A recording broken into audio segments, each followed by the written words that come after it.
Its purpose is not to impair the FBI's legitimate law enforcement and counter-espionage functions, but rather to evaluate domestic intelligence according to the standards of the Constitution and the statutes of our land.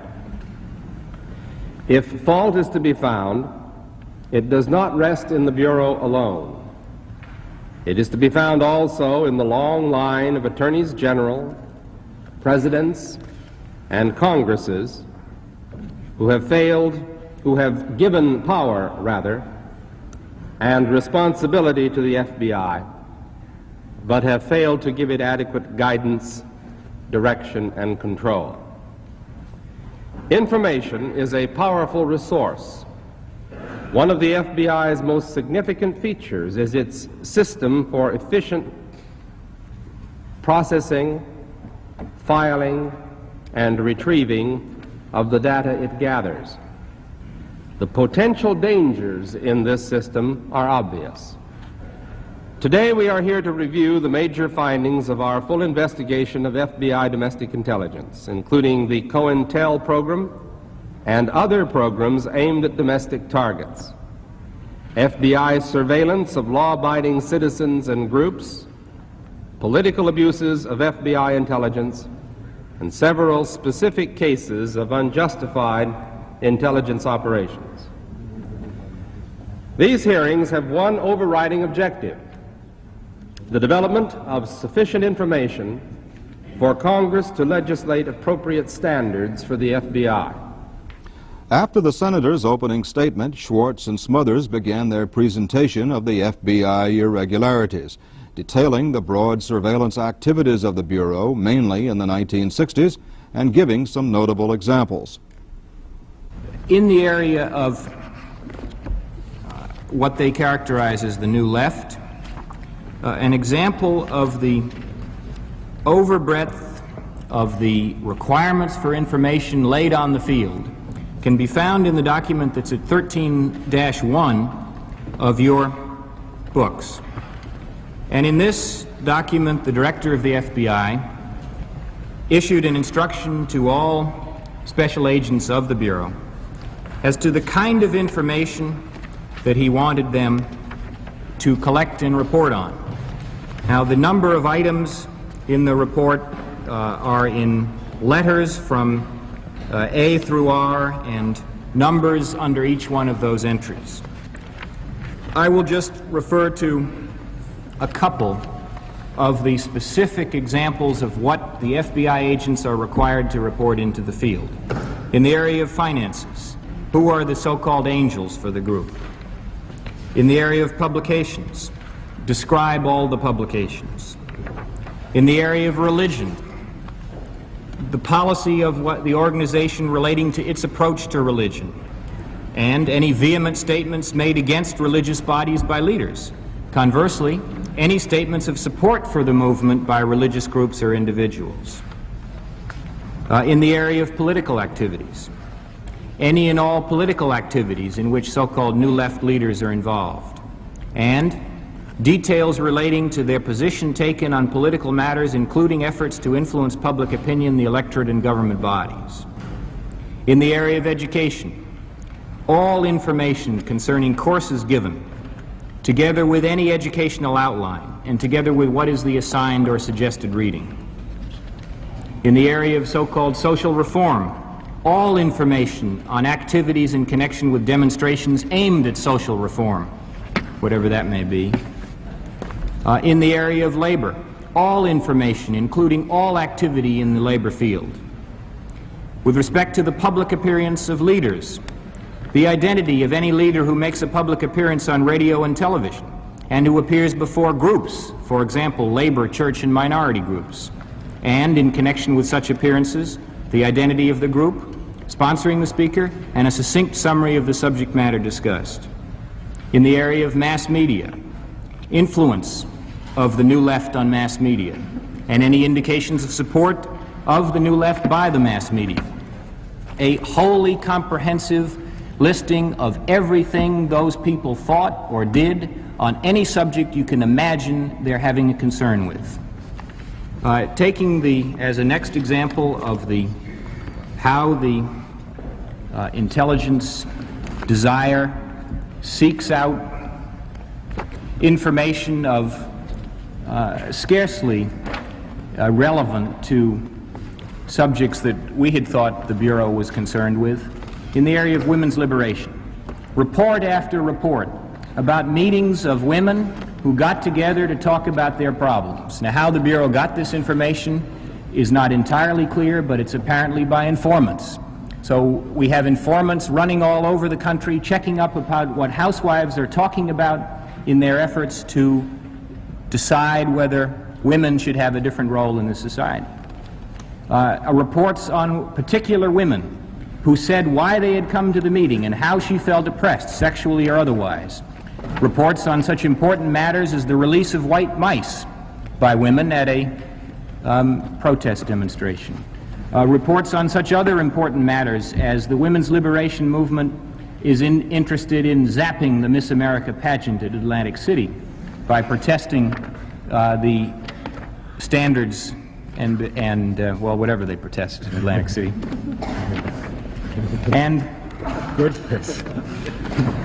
my favorite example in the Baltimore women's liberation movement, in a document which was sent not only to the FBI, this one's at tab 5.4, not only to the FBI but to 3 military agencies for some reason, a document in which there's a long discussion of the origins, aims, and purposes of the group, its location, its pamphlets, and in concluding on the purposes of the group, comes up with such important findings as they wanted a purpose, and that was to free women from the humdrum existence of being only a wife and mother. They wanted equal opportunities that men have in work in society, and so forth. Nothing to do with violence, nothing to do with these labels of subversion and extremism. And what's the conclusion on the document? Quotes, "We'll continue to follow and report the activities of the women's liberation movement." Not all of the information collected by the agency was stashed away in some musty file. Much of it was turned over to White House aides, and much of it was used for political purposes. There was an indication in the '64 Democratic Convention that violence may erupt, and the Bureau was called upon to supply information regarding the potential for violence, assumingly both on a federal level and to assist local law enforcement officials.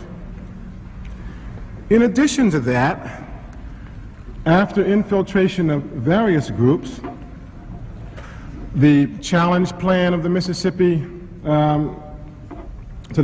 Convention, the plans of those who were challenging the official delegation, were developed by the FBI and submitted to the White House through a White House staffer. The plans of Dr. King, the plans of CORE, the plans of SNCC with respect to activities at the convention were also communicated, both as they related to efforts to disrupt as well as general political strategy at the convention. This was accomplished really through a complete infiltration of these groups, and when it became apparent, as in the case of the Mississippi Challenge, that it might be politically expedient to have some information to discredit the group, the FBI provided that also by providing some bookkeeping data on the organization and its funding sources. We see the same kind of unofficial dissemination occur after the critics of the Warren Commission began to surface, and the White House is a bit concerned about these persons who are criticizing the Warren Commission. The FBI is directed here to gather information on those persons, information which extended to their personal lives, indeed down to and including sex activities. The name check process was often used as a basis of getting a clearer fix on people who had begun to criticize the administration. In several cases, we've identified news correspondents of major networks who apparently at one point or another earned the White House's ire and were the subject of name checks. The number of reporters from major newspapers, many of the names there pop up immediately after revelations or accusations about misconduct or the activities of the White House. We even got to the point where the name check process was used as a basis to gather the views or information on private citizens who have objected to Vietnam policy, and this information was subsequently distributed to persons who may be in a position to point out adverse information in the individual's background. This took the form, for example, of going to political figures and saying to those figures, if you have an occasion to comment upon so-and-so, you might want to have this information. We will talk a little more about that when we come to COINTELPRO activities. The use, though, in a political arena virtually covered the spectrum. In one case, we will deduce information regarding the FBI's reported efforts to influence the Speaker of the House regarding a prominent civil rights figure, using information that had been gained through various investigative techniques and accomplishing this unofficial, over lunch kind of dissemination. A footnote on the 1964 Democratic Convention. A technique which was used there was the furnishing to the FBI of false press credentials by one of the major networks, which the FBI then used in order to insert itself as a bogus newsman into legitimate discussions of political persons and protest groups and acquire information concerning their plans, pretending to be a reporter, and in fact acquiring it for the purposes of the Bureau and transmission to higher authority. Now, turning to COINTELPRO, COINTELPRO is an abbreviation of the words Counterintelligence Program.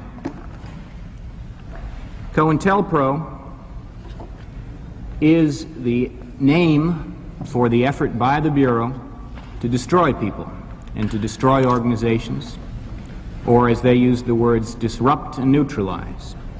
And in pursuit of this goal, FBI agents used a wide range of weapons, disseminating misinformation, creating animosities, and generally spreading havoc among the target groups.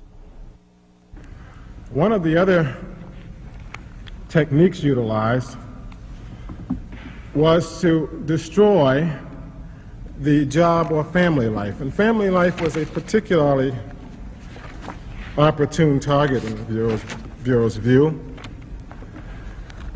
and played on some fairly tender sensitivities. Without mention of the name reflected therein, if you look to tab 9-4 of your books, you will see the Bureau's report on a COINTELPRO effort against a white female who was involved as an officer in what is defined as a local black activist group. The way to discredit or neutralize this leader was to take attention away from activities of the group by creating another kind of distraction. The distraction read as follows: Dear Mrs. Blank, look, man, I guess your old lady doesn't get enough at home. Mr. Blank, I'm sorry, letters to her husband. Or she wouldn't be shucking and jiving with our black men in action, you dig? Like all she wants to integrate is the bedroom, and us black sisters ain't gonna take no second best for our men. So lay it on her, man, or get her the hell out of blank. It's signed a soul sister. A particularly effective technique, as reflected by the memorandum, it did succeed in distracting her. Bureau agents were told to attack the New Left by disinformation and misinformation, and I will give you 6 quick examples of what was done pursuant to that program. There was a body called the National Mobilization Committee to End the War in Vietnam. At the time of the Democratic National Convention in 1968, that body attempted to obtain housing in Chicago for demonstrators who would come to the convention. The FBI local office in Chicago obtained 217 of those forms and filled them out with fictitious names and addresses of persons who purported falsely to have houses in which the demonstrators could stay. The tactic had its designed effect because, according to FBI documents, the persons who went out to look for these houses made, quotes, long and useless journeys to locate the addresses, and the effort to find housing was canceled. And what effect that had upon the attitude of the persons who were there in Chicago and what contribution that made to what happened thereafter, I suppose we'll never know. Precisely the same tactic and program was carried out by the Bureau with respect to the 1969 presidential inauguration, where they again filled out false housing forms to confuse and disrupt efforts by persons coming to Washington to find places to stay. During those same 1969 inauguration ceremonies, the Washington field office of the FBI discovered that persons who were attempting to coordinate and control the demonstrations, there were marshals, and this committee has examined in executive session Mr. Eagle Crow, who was responsible for coordinating law enforcement at that demonstration, and he has told us that the marshals of the demonstrators were a very useful and helpful group of persons in order to keep the demonstration orderly. Now, what did the FBI do? They found out what citizen band was being used for walkie-talkies, and they used that citizen band to supply the marshals with misinformation, and pretending to be a unit of the national mobilization to end the war in Vietnam, countermanded the orders issued by the movement. In 1967, there was a rally in Washington protesting the Vietnam War. A newspaper in New York City indicated that its contribution to this rally was to be the symbolic act of dropping flowers on the Pentagon. And the newspaper put an ad in the newspaper asking for a pilot who could help them do that. The Federal Bureau of Investigation answered the ad, and it kept up the pretense that it was a genuine pilot up to the point when the publisher of the newspaper showed up with 200 pounds of flowers and there was no one there to fly the plane. The most dramatic testimony today involved the surveillance of Martin Luther King. The committee staffers described in detail attempts to discredit and to destroy King, to try to turn his followers against him, even to find another idol for black Americans. Martin Luther King was and is a national hero to millions, but to J. Edgar Hoover, he was a dangerous man who would wreck the country. By January of '62, Mr. Hoover has already typed Dr. King as no good. Hoover is particularly disturbed after, in 1963, it became clear that the concept of nonviolence was gaining adherence, a adherence to be made even more clear by the time the March on Washington came around. This development of the concept of nonviolent confrontation or nonviolent protest was seen as a threat to law enforcement and something the Bureau was indeed unhappy about. This was aided, apparently, by what the Bureau regarded as Dr. King's direct attacks on Mr. Hoover and the Bureau. And the public controversy was pretty much full-blown at the time, in 1963, when Mr. Sullivan, who should be able to give us some assistance on this matter, communicates to Mr. Hoover a plan for dealing with Dr. Martin Luther King. Quoting from a memorandum, the plan here is to completely discredit Dr. King by, quote, taking him off his pedestal and to reduce him completely in influence.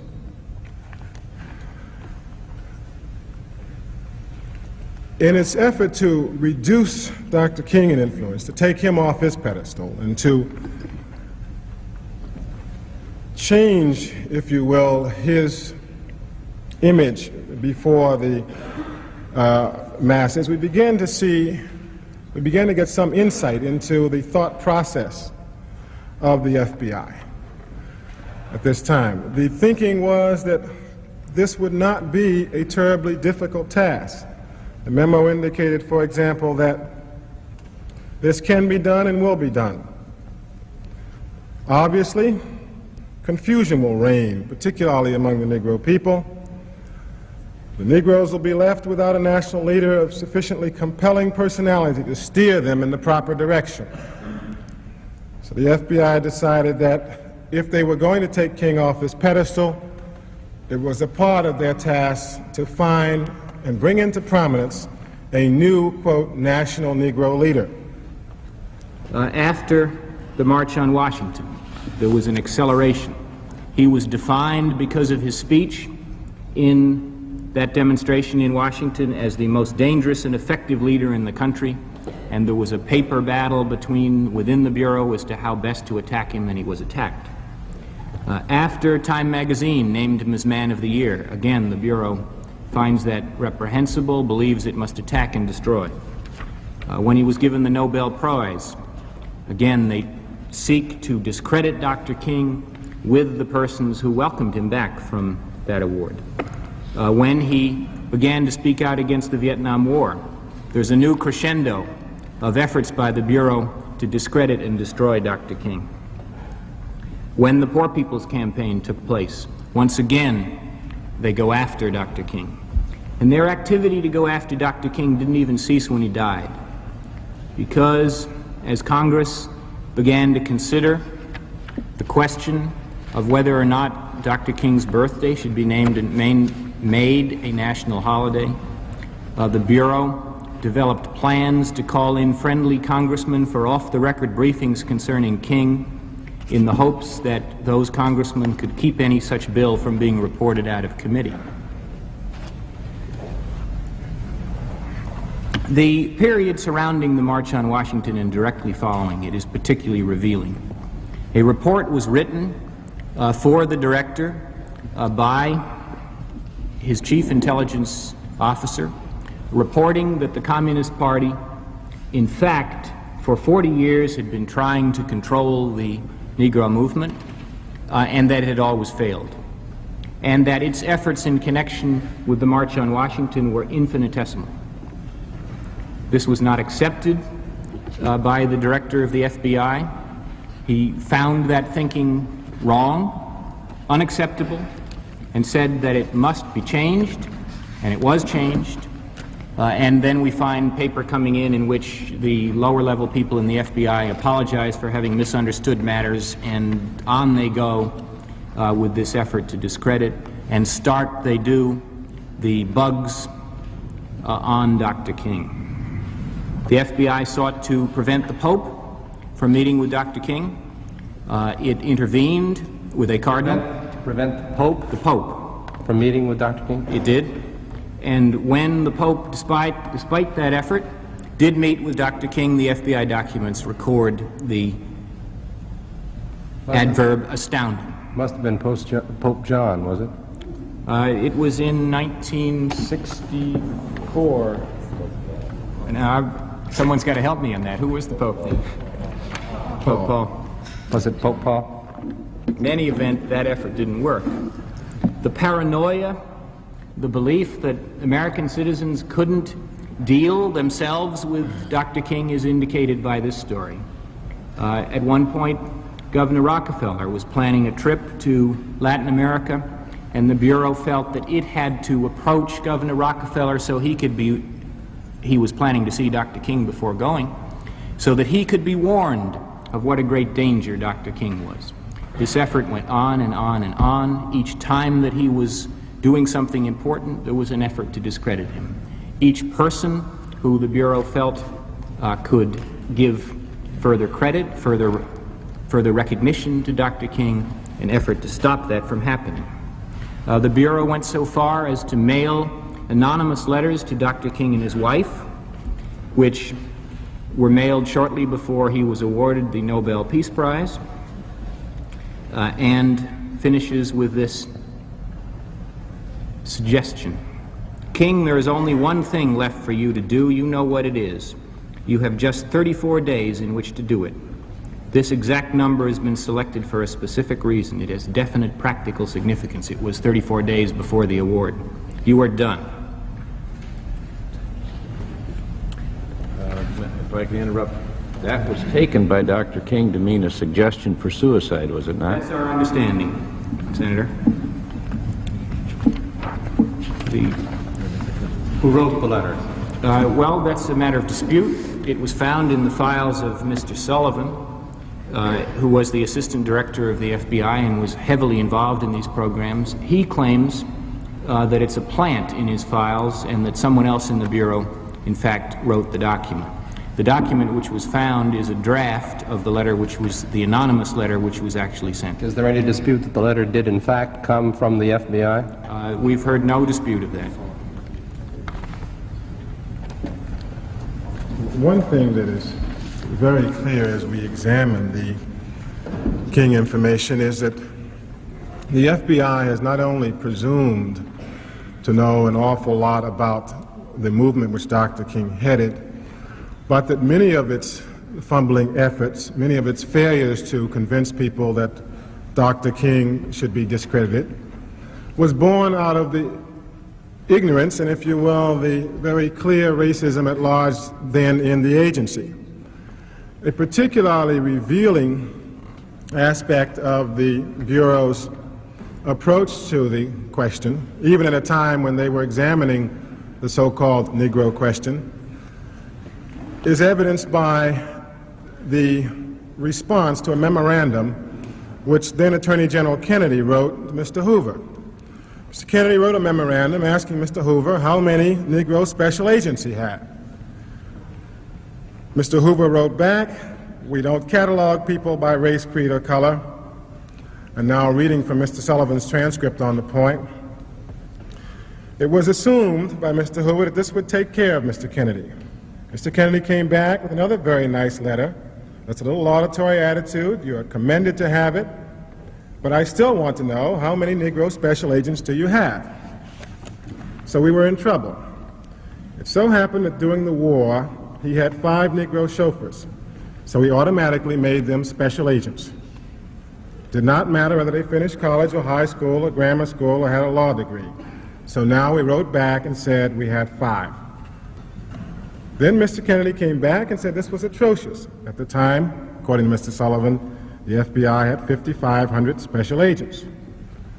Out of that number, 5,500, and you only have 5 Negro agents? Mr. Sullivan again, of course we did not say in that memorandum that none of them conducted investigations. They were just drivers. This is 1961. Is it any wonder that the FBI was later presumptuous enough to feel that it could determine the next new national Negro leader? It's part of the problem as they attempted to translate the tactics used first against the Communist Party against virtually every perceived enemy as the Bureau looked across the landscape and decided who should be neutralized, discredited, or destroyed. As we all know, the Bureau was originally set up as a crime-fighting agency. But in 1939, in a directive by President Roosevelt, it assumed a new task of seeing that the country's internal security was maintained in the face of a growing threat from fascism and communism. In 1939, the FBI had and established an index called the Security Index, which was a list of individuals, both aliens and citizens, I'm now quoting, on whom there is information available to indicate that their presence at liberty in this country in time of war or national emergency would be dangerous to the public peace and safety of the United States government. The documents which notified all FBI offices of such lists and to prepare names indicated that the Bureau should make certain that the fact it was making such investigations does not become known to individuals outside of the Bureau. Nevertheless, the Department of Justice was then informed, and in 1941, the Department of Justice commenced to work with the Bureau on classifying persons as to degree of dangerousness. In 1943, however, the Attorney General then in office, Mr. Biddle, wrote a memorandum for J. Edgar Hoover, in which he instructed J. Edgar Hoover to get rid of the lists and to stamp on each document in which a person had been given a classification for the purpose of being locked up the following legend: "This classification is unreliable. It is hereby canceled and should not be used." Attorney General Biddle told J. Edgar Hoover that after full reconsideration of these classifications, I am satisfied that they serve no useful purpose. There is no statutory authorization or other present justification for keeping a custodial detention list of citizens. The Department fulfills its proper functions by investigating the activities of persons who may have violated the law. It is not aided in this work by classifying persons as to dangerousness. Now, within a few days of that instruction, very flat instruction from the Attorney General, the director of the FBI indicated to all FBI agents that the instruction, in effect, indicated that the instruction should not be carried out. He told them that what they should do is simply to change the label on the files from, quote, security matter to, quote, security matter, and from, quotes, custodial detention. And he instructed the agents of the FBI as follows: that the Bureau will also continue to prepare and maintain security index cards, and this was for the same purpose of knowing who the Bureau might lock up. And he further instructed them, the fact that the security index and security index cards are prepared and maintained should be considered as strictly confidential and should at no time be alluded to in investigative reports or discussed with agencies or individuals outside the Bureau other than representatives of the military intelligence agencies who were going to be let in on the secret. In 1948, there was a new Attorney General in office, and he, contrary to Attorney General Biddle, who had instructed that this be turned off, the new Attorney General in 1948 instructed the FBI to prepare an emergency detention program following something called the Attorney General's portfolio. This included plans to suspend the writ of habeas corpus. It included ultimately plans for a master warrant of arrest, whereby on the signature of the Attorney General and only that signature and without reference to the courts, thousands of people could be locked up. Have they continued to maintain these files for lockup purposes? The key question is your last three words, Senator. They have continued upon the agreement of the Department of Justice to maintain the same files. The numbers have now been reduced to 1,200 persons. The name has been changed to something called the Administrative Index. What purpose that serves and whether it still is used as a reserve list of persons to lock up, I think we're going to have to ask the Bureau, and I can't give you a definitive answer. Well, for most of the hearing, the members of the Senate committee sat silently listening to the documentation of abuses from staffers Schwartz and Smothers. One senator said he regarded the FBI wrongdoing as more serious than the CIA wrongdoing. All were stunned and appalled by the disclosures, and at day's end, several gave vent to their feelings. I've been told for years by, among others, some of my own family, that this is exactly what the Bureau was doing all the time. And in my great wisdom and high office, I assured them they were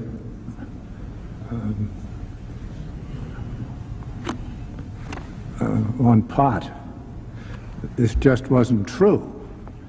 Couldn't happen. They wouldn't do it.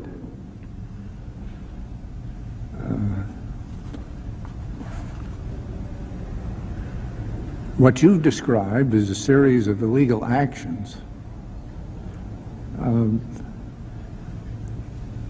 intended squarely to deny First Amendment rights to some Americans.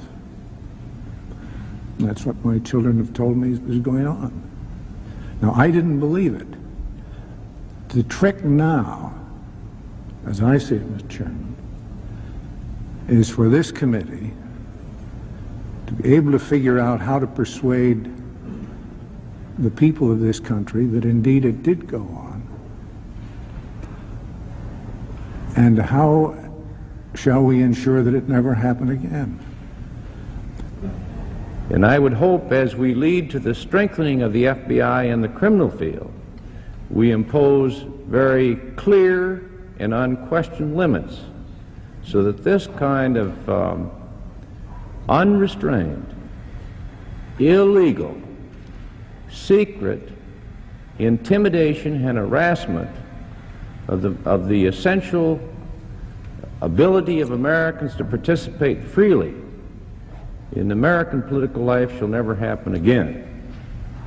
Seems to me that we have moved away from concern by the Bureau for actual actions that might be violent or might be criminal, toward action toward ideas that might be unpopular or may not be acceptable to some people within the Bureau or perhaps within the administration. The FBI has never had a statute clearly defining its authority.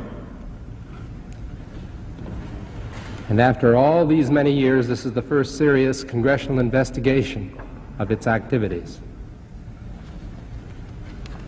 And we have seen today the dark side of those activities, where many Americans who were not even suspected of crime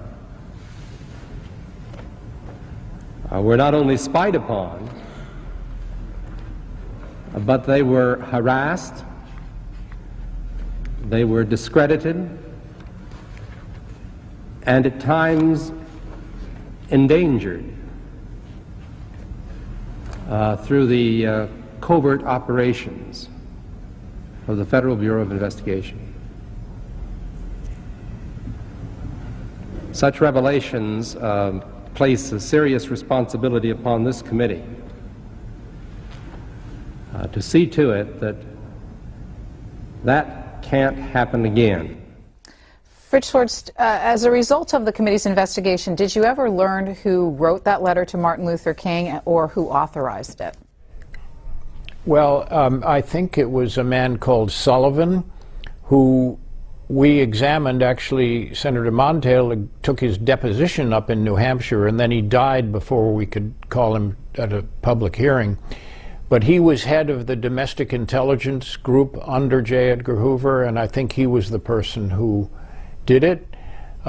Whether Hoover himself authorized, I'm certain Hoover would not have objected, because all of the so-called COINTELPRO proposals, like, for example, one in Chicago where the FBI tried to get one black leader to kill another black leader by sending an anonymous letter to the one they wanted to do the killing.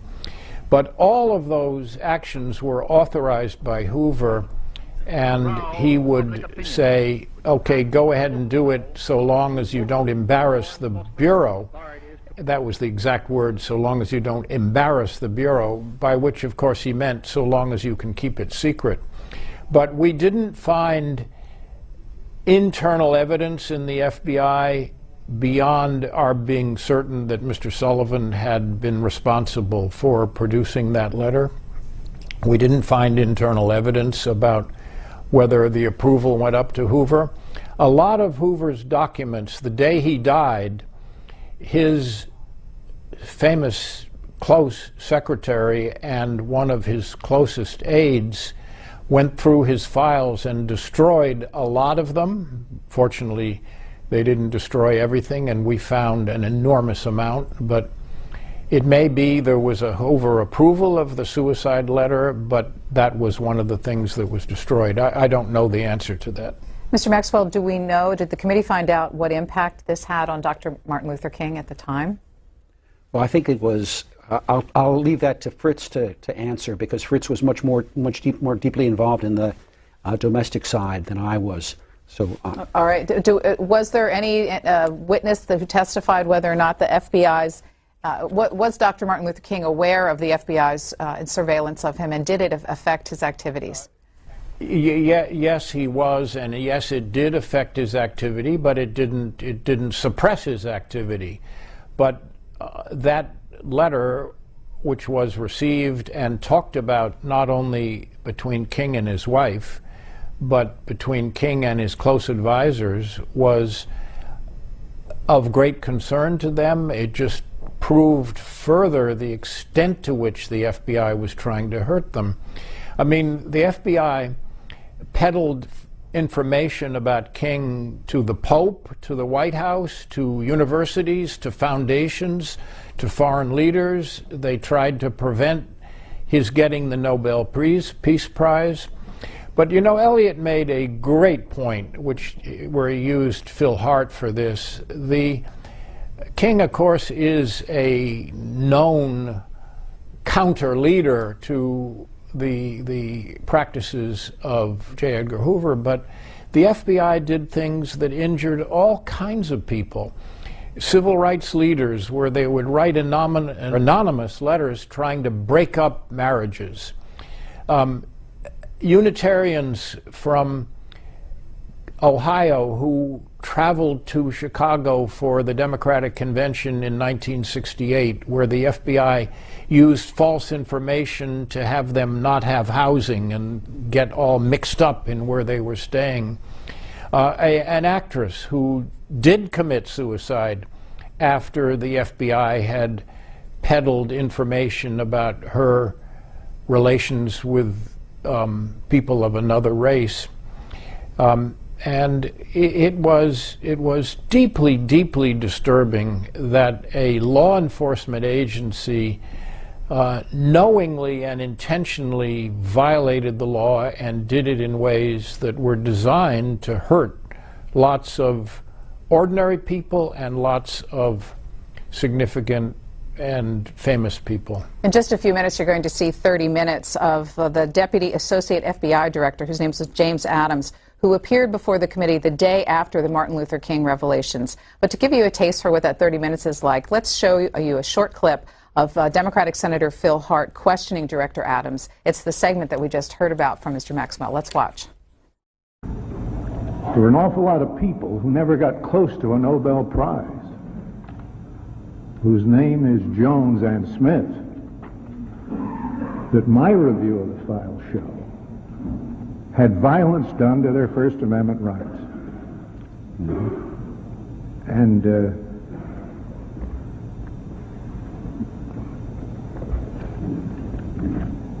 Nobel Prize winners will always get protection, but Joe Potatoes doesn't. And this committee should focus on him too. Joe Potatoes, quite a memorable reference by Senator Phil Hart. We're going to show the entirety of this in a few minutes, and you talked about the impact of this on you, Mr. Maxwell, but would you give us a sense of what the atmosphere was like in that room at the time? I think it was electric. The extent of what the FBI had done was almost unbelievable.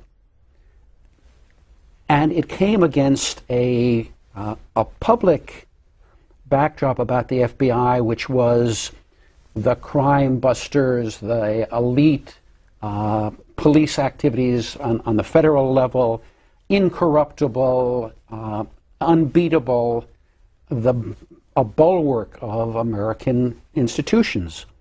And to think that these things had been going on below the surface, and in such contrast to the image of the FBI, was extraordinary. Sure, and we should tell people, because this is such a vintage time, but that image was propelled by Hollywood, because there were, in the popular culture, the FBI agent was always the type of person that you described. So this was a real revelation to the public that there were two sides to it. Absolutely. It was the untouchables, in a sense, and all of a sudden to think that the untouchables had been doing things that were so destructive, so wrong, so in violation of the oath that they took was, I think, almost unimaginable at the start of the investigation.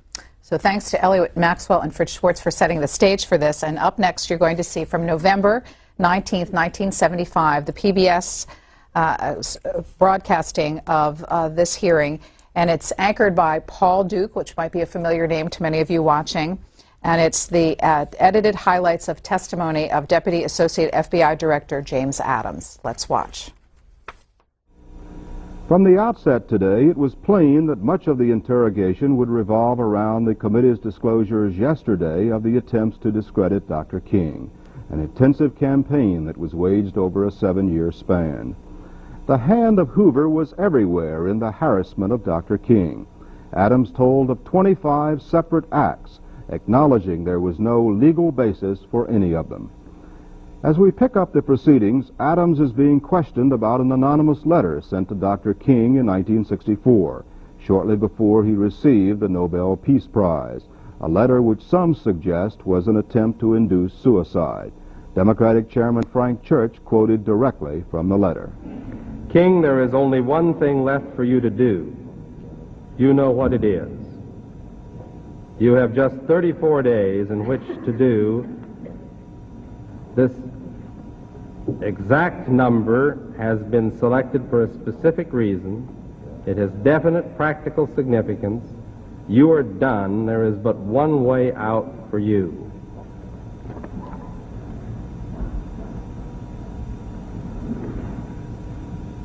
Now, if you had received such a letter, how would you have interpreted it? What would you have thought it meant? I have read that statement. I have heard the conclusions of your staff that it was a suicide urging. I can't find any basis upon which they drew that conclusion. I think that approaching it from an objective standpoint, as I read it, I don't know what it means.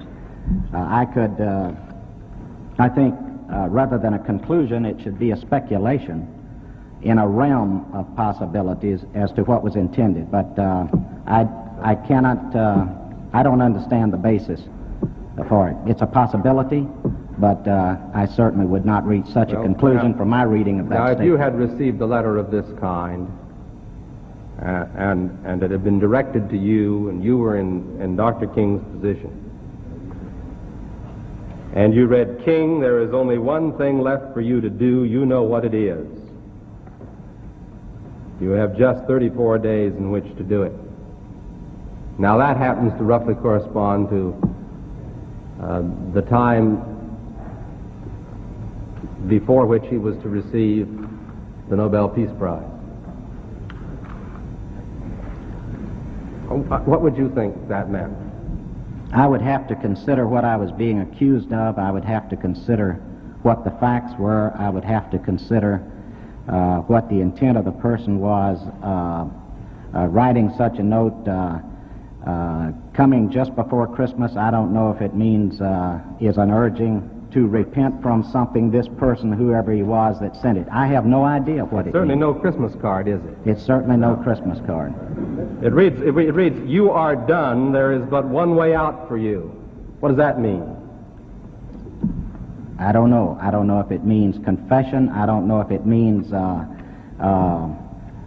suicide as has been raised. I have no idea. You have the statement. I'm not in a position to say. I haven't interviewed anyone that was with him at the time he received it. Would you disown this statement and say that any connection the FBI had with it was utterly improper and grotesque? I certainly would say it was improper, and I can't justify its being prepared or sent. Yes, sir. I gather that there was never any question raised about whether Dr. King was a communist. That was never charged. Not as a Communist Party member, right, no, sir. That's right. Never a member. Or that he was about or had committed acts of violence. No. All right. But the peg for investigating was apparently that he was subject to communist influence. Yes. Now, what makes that a justified reason for investigating him? Is it a crime to be approached by someone who's a communist? No. Well, what is the legal basis for that investigation? The basis would be the communist influence on him and the effect it would have upon the organization. Would be in connection with our basic investigation of the Communist Party. Yeah, well, as I understand the law today, it is not a crime to be a member of a Communist Party. That's correct. How can it be a crime to know someone who is a member of the Communist Party? It isn't. Well, then how do you investigate something as tenuous as that? What is the basis for it legally? Well, it falls into the area of, one, the intelligence jurisdiction of the activities of the Communist Party. You have a situation where an individual in an organization, a leader of an organization, efforts are being made to influence him and achieve control over the organization, and it's part of the overall investigation of the